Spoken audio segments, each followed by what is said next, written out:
கிருஷ்ணகிரியில் மத்தூர் அருகே டோல்கேட் ஊழியர்கள் இருவரை 30க்கும் மேற்பட்ட கும்பல் கொடூரமாக தாக்கி கடத்தி சென்ற சம்பவம் பதைபதைக்க செய்திருக்கிறது. சுங்கச்சாவடியில் உரிய கட்டணம் செலுத்தாமல் வன்முறையில் ஈடுபட்டவர்களுக்கு போலீஸ் ட்ரீட்மெண்ட் கொடுக்கப்படுமா?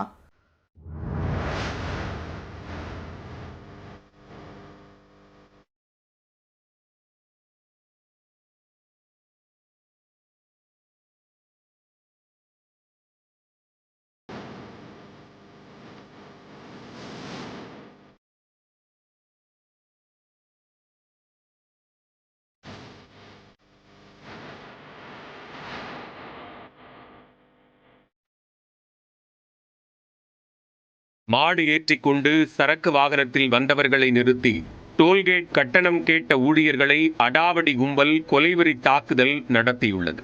மேலும் சிலரை போன் போட்டு அழைத்து கூட்டமாக வந்தவர்கள் இரு இளைஞர்களை தாக்கியதுடன் கடத்திச் சென்று கொலை மிரட்டல் விடுத்துள்ளனர். சுங்கச்சாவடியில் அரங்கேறிய அத்துமீறலின் பின்னணி என்ன?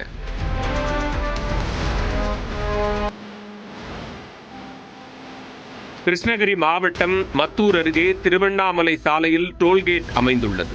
ஞாயிற்றுக்கிழமை மாலை 6 மணி அளவில் மாடு ஏற்றிக்கொண்டு சரக்கு வாகனம் ஒன்று டோல்கேட்டை கடக்க முயன்றது. அங்கிருந்த ஊழியர்கள் வாகனத்தை தடுத்து நிறுத்தி டோல் கட்டணம் கேட்டுள்ளனர். அதற்கு எங்களிடமே பணம் கேட்பாயா என்ற ரீதியில் டோல் கட்டணத்தை செலுத்த முடியாது என்று எகத்தாளம் பேசியுள்ளனர். டோல்கேட் ஒப்பந்த ஊழியரான மத்தூரைச் சேர்ந்த 23 வயதான ஹரீஷ் பணத்தை செலுத்திவிட்டு இடத்தை காலி செய்யுங்கள் என்று கூறியுள்ளார். அதை கேட்டு ஆத்திரமடைந்த அடாவடி நபர்கள் ஹரீஷிடம் வாக்குவாதத்தில் ஈடுபட்டனர். அப்போது ஹரீஷுக்கு ஆதரவாக மற்றொரு ஊழியரான 24 வயது உதயகுமார் தட்டி கேட்டுள்ளார். இருதரப்புக்கும் இடையே வாக்குவாதம் முற்றிய நிலையில் டெம்போவில் வந்த நபர்கள் போன் செய்து தங்களது நண்பர்களை வரவழைத்துள்ளனர். அடுத்த சில நிமிடங்களில் மற்றொரு சரக்கு வாகனத்தில் 30க்கும் மேற்பட்டோர் வந்திறங்கினர். வந்த வேகத்தில் திபுதிபுவென ஓடி வந்த கும்பல் டோல்கேட் ஊழியர்கள் இருவரையும் ரவுண்டு கட்டி சரமாரியாக தாக்கினர்.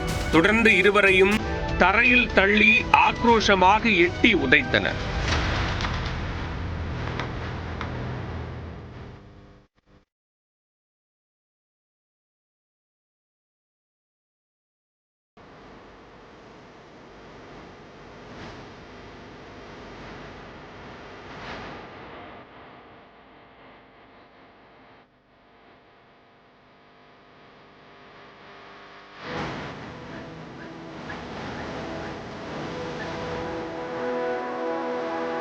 கும்பலிடம் மாட்டிக்கொண்ட ஊழியர்கள் அவர்களிடமிருந்து தப்பிக்க முடியாமல் திணறினர். மேலும் இரும்பு கம்பிகள் மற்றும் கட்டைகளால் தாக்கப்பட்டதில் தலையிலிருந்து ரத்தம் வழிந்தது. இரத்த வெள்ளத்தில் சரிந்த போதும் விடாத அடாவடி கும்பல் அவர்களை இழுத்துச் சென்று சரக்கு வாகனத்தில் ஏற்றியுள்ளது. வலுக்கட்டாயமாக ஏற்றிய இருவரையும் வாகனத்திற்குள் வைத்து கொலைவெறி தாக்குதல் தொடுத்துள்ளனர். இச்சம்பவம் குறித்து சக டோல்கேட் ஊழியர்கள் மத்தூர் காவல் நிலையத்திற்கு தகவல் கொடுத்தனர்.